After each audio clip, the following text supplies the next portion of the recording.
So let's just remind ourselves about how body fluids are compartmentalised. So here we have body fluids.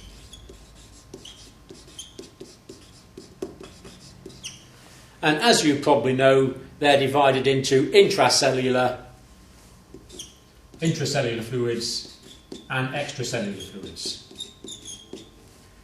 Intracellular fluids is the fluid inside the billions of individual cells in the body, and extracellular fluid, obviously, is outside the cells.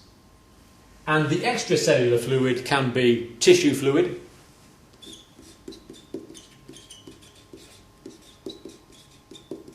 fluid in the interstitial spaces, or it can be fluid in the intravascular compartment in the blood.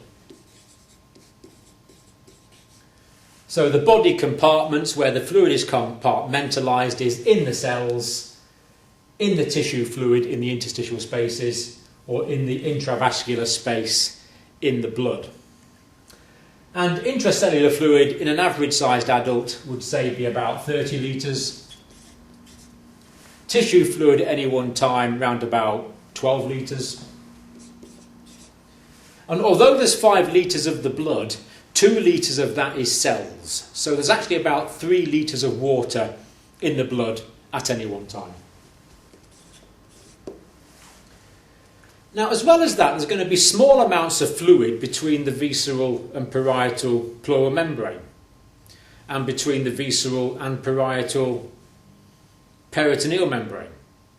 And there's going to be some fluid in the blood and some fluid in the, not in the blood, in the bladder, some fluid in the gut, some fluid in the cerebrospinal fluid. And these can be called third spaces.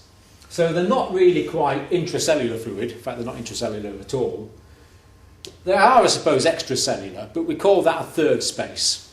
So there's third space as well. And the reason this is important is that if the patient is losing blood or fluid into one of these extra spaces, then that's called third spacing of fluid. So if blood's leaking into between the visceral and parietal peritoneal membranes, pleural membranes, that's in a third space. Peritoneal membranes, that's in a third space. Or if fluid was leaking into the lumen of the gut, that's in a third space as well. But the key thing about third spaced fluid is it's no good to the circulatory system. But this idea that fluid is compartmentalised between the intracellular fluid and the extracellular fluid, and this is divided into the tissue fluid in the blood, is very useful for explaining one of the recovery mechanisms of the body after hemorrhage. So as we've done many times on this video series, let's draw a capillary. So here we have a capillary with endothelial cells.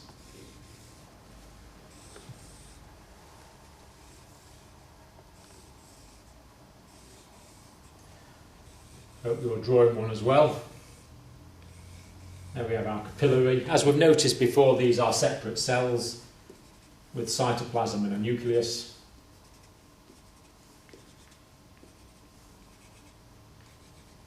Now, as we know, blood enters physiologically from an arterial and leaves draining into a venule. And when the blood comes in from the arteriole physiologically, the pressure is relatively high.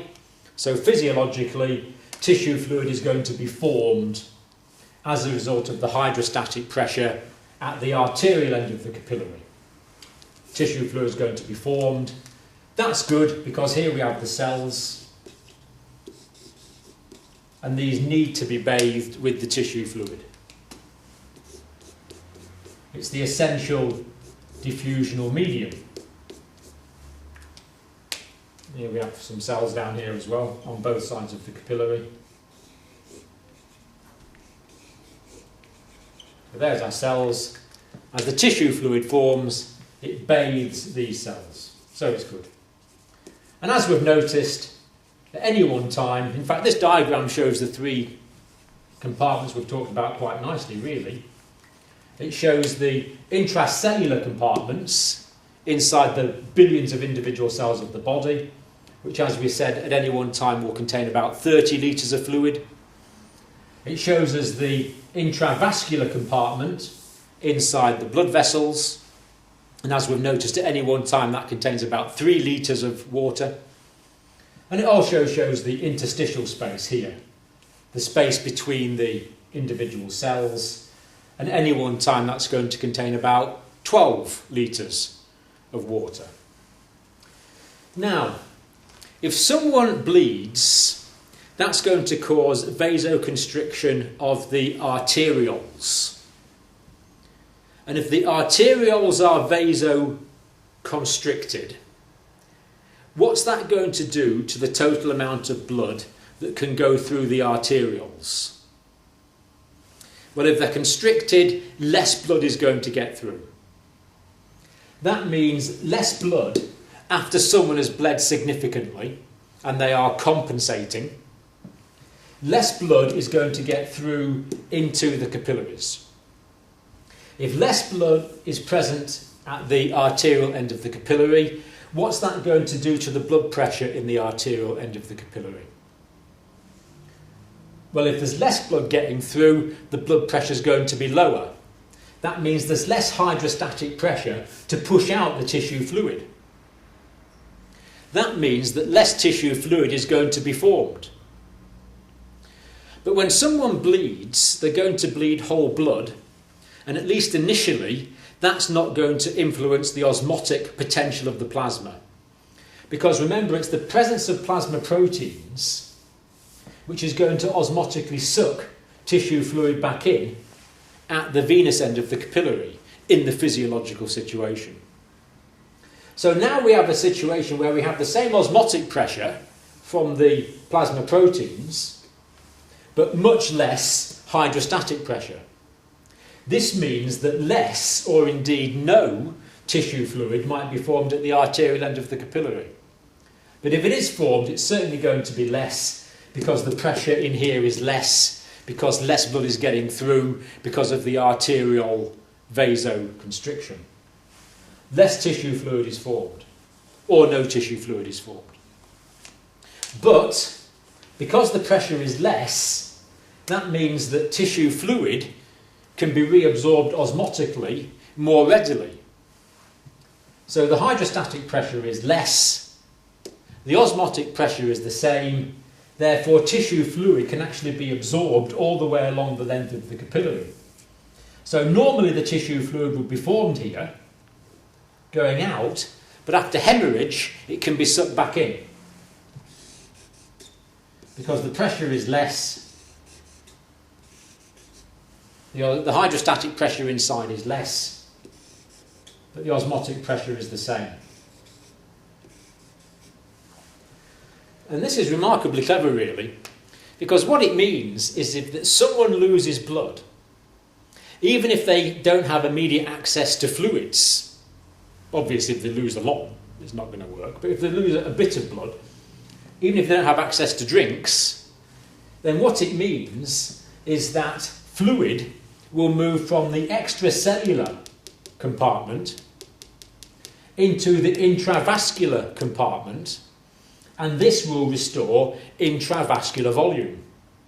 And that allows the patient to maintain perfusion of the organs, perfusion of the muscles. There's a restoration of intravascular volume. Blood pressure will be maintained. And this means that the individual can survive long enough to get to some water, long enough to get to some medical help. It's a great survival strategy which is built in to the way that the body fluids are actually compartmentalised. So even though the patient's only got 5 litres of blood, if they lose some blood, they've got 12 litres of tissue fluid there that can help to restore intravascular volume. And also, as the fluid goes back in from the tissue spaces into the blood, that's going to help to wash out the reserve of red blood cells which is in the spleen. So in the spleen there's probably the equivalent of a unit of blood, probably the equivalent of 500 mils or more of packed cells available that can be washed out really quite quickly. So that means after hemorrhage, a person can restore their blood pressure, restore their amount of red cells, therefore be in a position to fight or flight again to promote their survival. And indeed, if this goes on for a period of time, if lots of tissue fluid goes into the intravascular compartment, then some of the fluid in the intracellular compartment can start going out to restore the interstitial fluid. But the main point is that this increased reabsorption of tissue fluid restores intravascular volume after hemorrhage, making the individual able to take effective action again to promote their survival.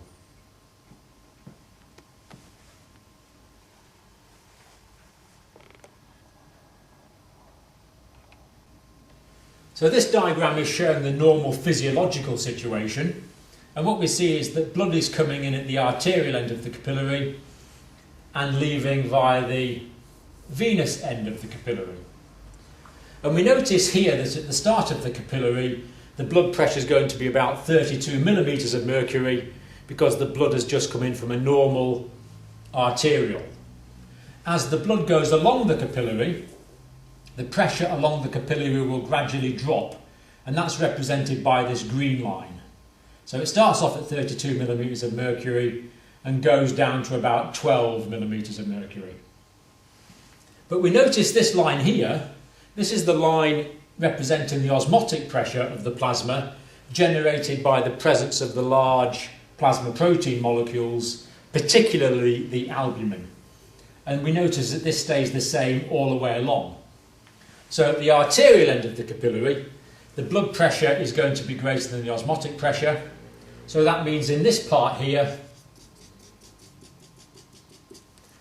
more tissue fluid is going to be formed. So at this first part of the capillary, the hydrostatic pressure exceeds the osmotic pressure. The green line is the hydrostatic pressure. It's greater than the osmotic pressure, so tissue fluid is formed. Here, the tissue fluid has dropped as we get further away from the arterial and closer towards the venous end of the capillary. So the blood pressure or the hydrostatic pressure has dropped, but the osmotic pressure stays the same. But now we notice that the osmotic pressure is greater than the hydrostatic pressure, so tissue fluid is reabsorbed at the venous end of the capillary. And this is good because physiologically, of course, we have cells here. It means they're going to be bathed in this tissue fluid. And it also means that the tissue fluid is going to wash over these cells from the arterial to the venous end of the capillary. So that's good. That is the physiological situation. But this diagram below is showing the abnormal situation after hemorrhage. So blood is still going to come in from the arterial, go along the capillary and leave via a venule. But the difference now is that because there's been hemorrhage, the arterioles which are taking the blood into the capillary have vasoconstricted. The arterioles have vasoconstricted. Therefore, less blood is getting into the arterial end of the capillary. Therefore, the pressure is going to be less. But because whole blood has been lost, the amount of red cells and the amount of osmotic plasma proteins in the blood which is left is the same. So in this situation, we know that there's still 25 millimetres of mercury of osmotic pressure, but we notice now that the blood pressure in this situation is always less than the osmotic pressure. So here we see that some tissue fluid is reabsorbed, because as we notice at this section here, the osmotic pressure is slightly greater than the hydrostatic pressure in green. Here we notice that more tissue fluid is reabsorbed because the osmotic pressure is now significantly greater than the hydrostatic pressure. Here we notice that even more is absorbed, And here we notice that even more is absorbed. Because the osmotic pressure is sucking in, and it's the hydrostatic pressure which tending to force out. But as the osmotic pressure is always greater than the hydrostatic pressure, after hemorrhage, tissue fluid is absorbed, restoring intravascular volume, which is good.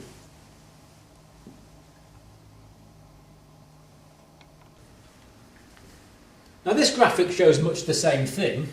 This area is the area of the arteries, the arterioles here, the capillaries here, and the veins here.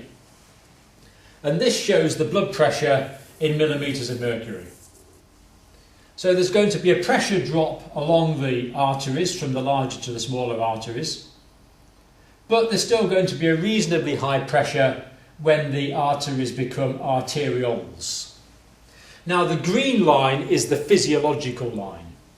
So normally, as the blood goes through the arterioles, the blood pressure is going to drop from 90 millimetres of mercury down to about 32 millimetres of mercury.